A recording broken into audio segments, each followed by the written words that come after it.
Hello, everyone. My name is Jaimie, and today I want to share with you a rather intriguing story about my mother-in-law, Sarah. Currently, Sarah doesn't have much say in our lives because we've chosen to sever ties with her. Reaching this point of no contact wasn't easy at all. Sarah is the epitome of narcissism. I'm not an expert in psychology, but she exhibits every classic sign of a narcissistic personality. Describing her in the harshest of terms, Sarah is self-centered and utterly vile, only ever concerned with her own needs. Interestingly, her son, my husband Paul, is the polar opposite. I believe this is largely due to him being raised mostly by his father after his parents divorced early in his childhood. Sadly, he only reunited with Sarah following his father's death from a terminal illness. From the stories Paul has shared, it's clear that Sarah is overly controlling and manipulative. Paul once confided in me, "Jaimie, my mom demands so much from me. She feels entitled to everything I own and expects me to care for her indefinitely." He told me about how she used to take his entire salary when he started working during his school years. For the longest time, Paul believed this level of parental control was normal. But that's not healthy, I told him. You were essentially enslaved, working while she did nothing but lounge around in her apartment. You must make some serious financial changes. I know, Jaimie, he replied. I've tried talking to her, but she always guilt trips me about abandoning her or leaving her to fend for herself. I even suggested she get a job, but she refuses to listen. Paul struggled to manage his student loans since he was financially supporting Sarah throughout college. She stopped working when Paul was 17, the same year he got his first job. From that moment, he was designated as the family's primary breadwinner. Isolated from their extended family and under Sarah's stringent control, he had always considered this dynamic to be normal. He didn't have friends because Sarah didn't allow it, and he couldn't afford a phone. When Paul went to college, he was introduced to a whole new world. Despite Sarah's attempts to prevent him from attending, he pursued higher education. It was there, away from his mother's overwhelming influence and meeting a variety of people, that he finally realized the abnormality of his upbringing. Paul had always financially supported Sarah, his mother, despite her manipulative ways. 3 years into our relationship, I felt compelled to address the situation. Paul, your mother has been quite abusive towards you, I told him. She's manipulated you for years and even squandered the inheritance your father left. Why do you continue to support her? What can I do, Jaimie? She's still my mom, Paul replied, his voice tinged with resignation. After hearing for years that she deserves my money, it's hard to shake off. I can't completely cut her off. She's the only family I have left apart from you. I understand that, I said gently, but you need to reconsider your situation. You're drowning in debt. How much longer can you manage this? Paul didn't have an answer. He realized that continuing to support Sarah meant he could never escape his financial burdens. This situation also made me question our future together. I was aware that Sarah could become a significant issue, potentially claiming a stake in everything we owned. She already disliked me, resentful of the bond Paul and I shared. Don't think you can take my son and his money. I'm his mother and the only one who deserves his things. You're just a gold digger trying to steal my son, Sarah would snap at me. You need to stop relying on Paul, I retorted. He's an adult, and so are you. You're perfectly capable of taking care of yourself. Shut up, girl. Don't tell me how to live my life. I won't lose my lifestyle for a worthless girl like you. Paul will always be under my control, and I'll make sure of it, she replied sharply. Sarah's harsh words were alarming, but I was determined to stand up for Paul. Unlike him, I had a strong backbone and a flair for subtle revenge, which allowed me to handle Sarah without letting her harm us too deeply. Although I often endured her insults, I found them bearable as time passed. As the years passed, both Paul and I finished college. I began working in a studio, and Paul landed an excellent job as a graphic designer. Despite his difficult upbringing, he was a diligent student and achieved considerable success. Nevertheless, Sarah continued to exploit his finances relentlessly. When Paul and I got engaged, Sarah was furious. She accused him of marrying a gold digger and worried aloud about her welfare. "How can you even think of getting married now? You still need to take care of me. Getting married would be a bad financial decision," she argued. "Mom, I'm already taking care of you, and getting married won't change that," Paul reassured her. But Sarah wasn't convinced.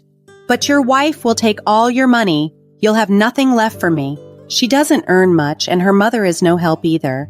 They'll both just become a burden to you." "Excuse me, but my mom and I are perfectly capable of managing on our own. We don't need to rely on your son," I interjected calmly, although internally I seethed at her accusation. I avoided telling her that she was the actual financial burden. I knew it would only ignite a pointless argument, and I preferred to keep the peace.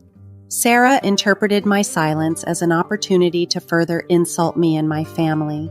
My family, valuing respectability, chose not to retaliate against her barbs, preferring not to stoop to arguing with a narcissist. Despite Sarah's attempts to disrupt our wedding plans, Paul handled the situation well. Although it frustrated him, he still couldn't bring himself to completely sever ties with his mother. After our wedding, we settled into our new home. The details of how we acquired the house aren't pertinent right now, but Sarah was livid when she found out. She called me, fuming. "So you've already started messing with my son's money, buying expensive houses without even discussing it with me." "I have no idea what you're talking about, Sarah. Besides, how Paul and I handle our finances is none of your business," I replied, cutting the conversation short. Her resentment was palpable. "You think you can live in a big house while I'm stuck in this small rented apartment? Mark my words, Jaimie, you won't enjoy my son's house alone." At the time, I didn't take Sarah's threats seriously. She had a habit of making such dramatic statements. I had also developed a habit of ignoring her and not giving her the reaction she sought. That was until one day something alarming happened while I was at work. My mom called, puzzled and concerned. "Jaimie, why is your stuff at my house? Did something happen with Paul?" "What are you talking about, Mom? Nothing has happened between us. How do you know it's my stuff?" "The moving guys told me your name," she explained. This unexpected turn of events hinted at Sarah's deeper meddling, a stark reminder that ignoring her might no longer suffice. When my mom called, she was understandably confused and alarmed. "Jaimie, your boxes arrived here with your name and address on them. I've opened a few and they're filled with your clothes. What's going on?" "Did the movers say who sent them?" I asked, my heart sinking with a dreadful suspicion. "They mentioned someone named Sarah," she replied, her voice tinged with concern. "I think you should come home right away and sort this out." Taking her advice, I immediately left work and rushed home. As I entered my bedroom, a shocking sight greeted me. My drawers and closet were empty. Even my bath products were gone. I was stunned. Descending to the living room, I found Sarah there, wearing a smug expression. "What the hell is going on, Sarah? Why did you touch my stuff and send it to my mom's house?" I demanded, trying to keep my composure. Sarah's response was chilling. "I'm here to set things right. From now on, only the homeowner and his mother will live in this house. A mother always has more rights than a wife. It's unfair for you to live here." "What are you talking about? You're out of your mind," I shot back, my anger rising. "Since the house belongs to my son, only he and I will stay here. You will leave and go to a house that is in your name." "So you're saying only the person who owns the house should stay here?" I clarified, trying to understand her twisted logic. "That's exactly what I mean. Now, since I've already sent your stuff away, you can just leave. Don't worry. My son and I will be very happy here," she declared, then turned and went upstairs. I was furious at her audacity, unable to believe she tried to throw me out of my own house. This house was in my name, and I was the rightful occupant. I couldn't let her force me out without taking action. So I made a strategic call, and then I immediately phoned Paul, urging him to come home as quickly as possible. He said he'd be home soon and would reach me in no time, I relayed to my mom when she arrived at our house to check on the situation. We were both deeply unsettled, but I knew we needed to stand our ground and confront this outrageous attempt by Sarah to usurp our home. When Sarah saw my mother, she was visibly flustered. "What the hell, Jaimie? Why is your mother here? I told you that you and your family can't be here. I've already sent your stuff to your mother's place, then why is she here?" "Well, you said that from now on, only the homeowner and the mother can stay here," I replied with a smirk. So I called my mother and invited her over. "This house is owned by my son. You should not be here," Sarah countered sharply. "I demand you to leave as soon as possible." I couldn't help but laugh, finding the irony too delicious, and my mother joined in. Though I was angry, the laughter was a welcome relief because I knew what needed to be clarified next. Once we composed ourselves, I turned to Sarah with a calm demeanor. "Just for your information, my dear mother-in-law, this house belongs to me."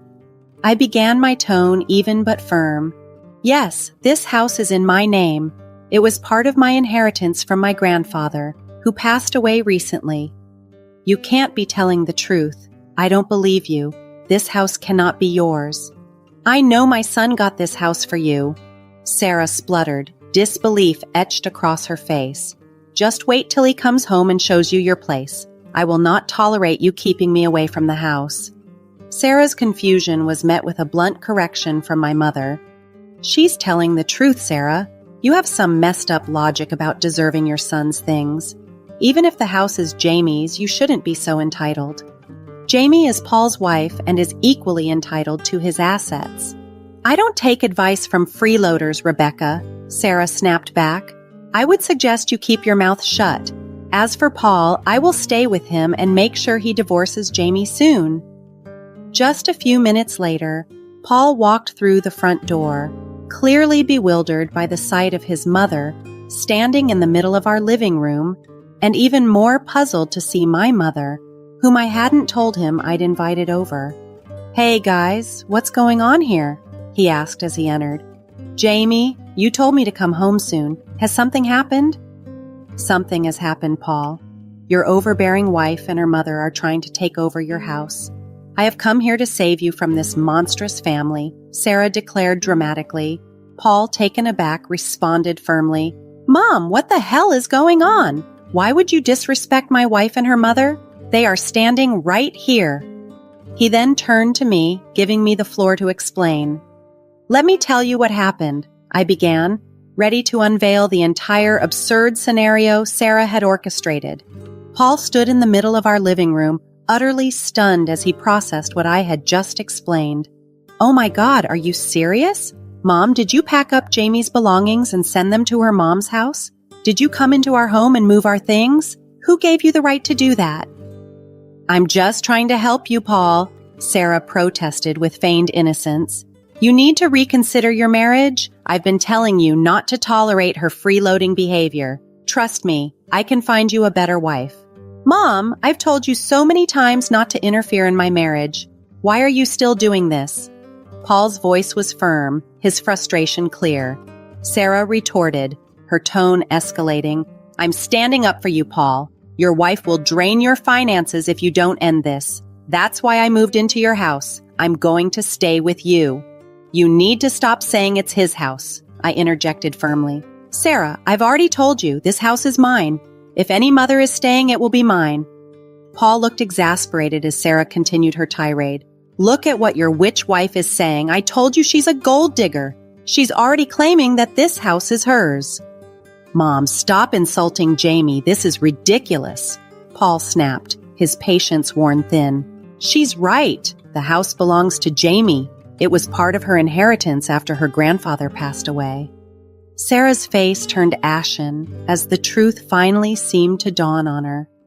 My mother chuckled slyly from the corner, enjoying Sarah's discomfiture, while Paul looked like he was on the verge of losing his temper completely. Sarah tried to regain her composure, scrambling for another angle. "It doesn't matter. Since you two are married, this house is yours too, Paul. I have the right to stay here. Why should I live in a rented apartment when you have a house? I won't let Jaimie take everything from me. You need to kick her out," Sarah insisted stubbornly. "Mom, you need to leave," Paul declared, his voice rising.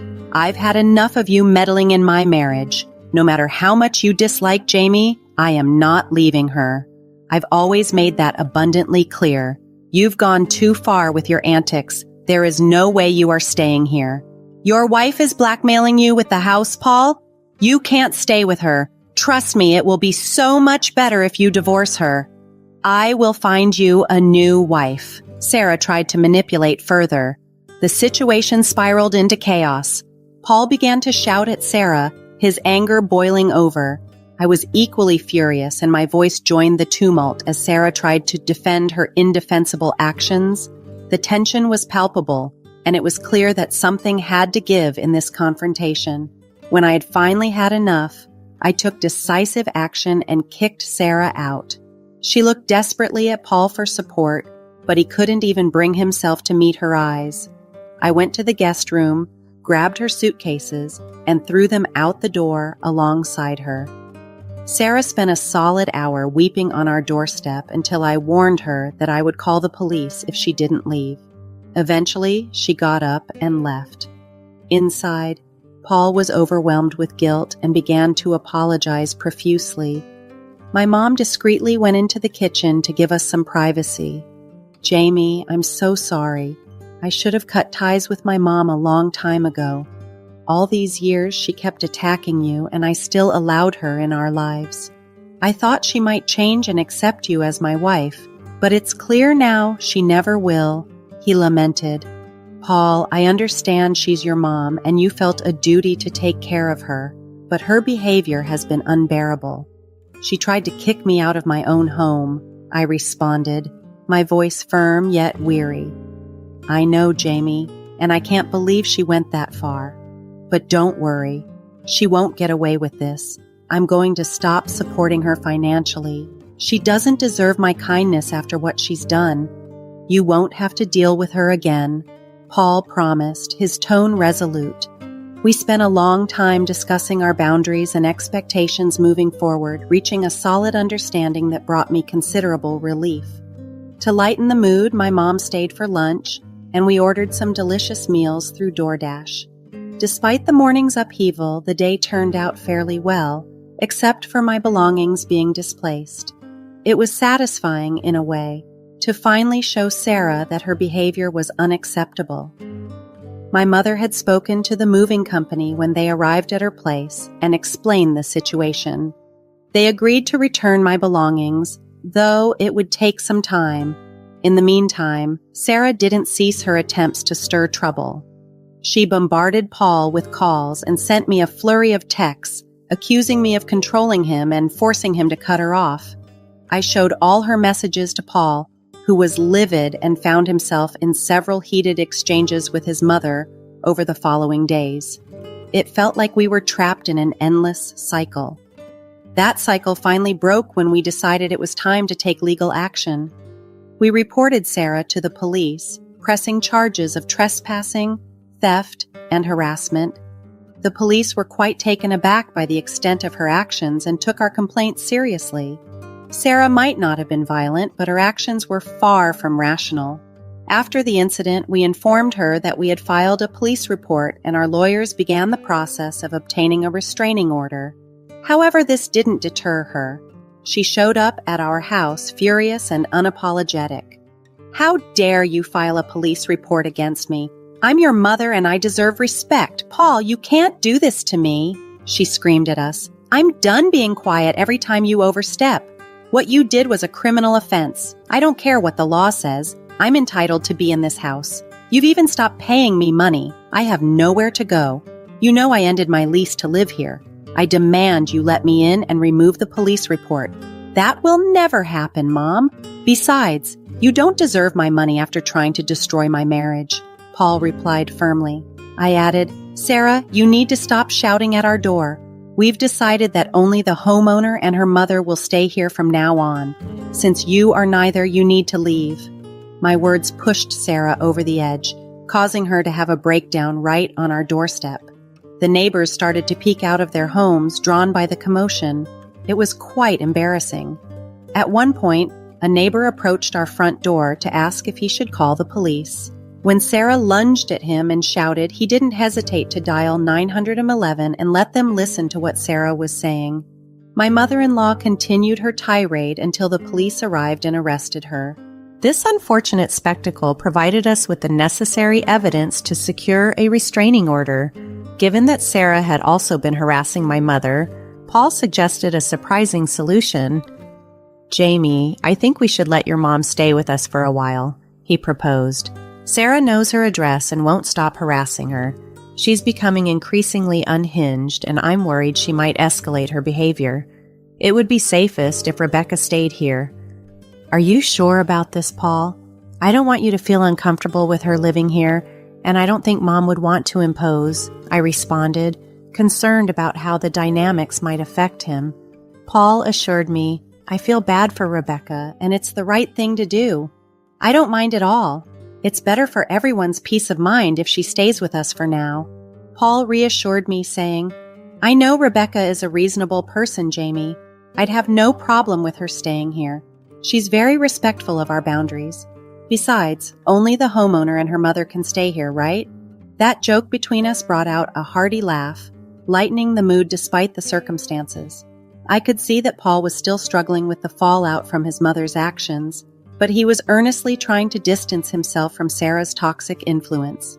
Cutting ties with a narcissistic parent is a complex and painful process.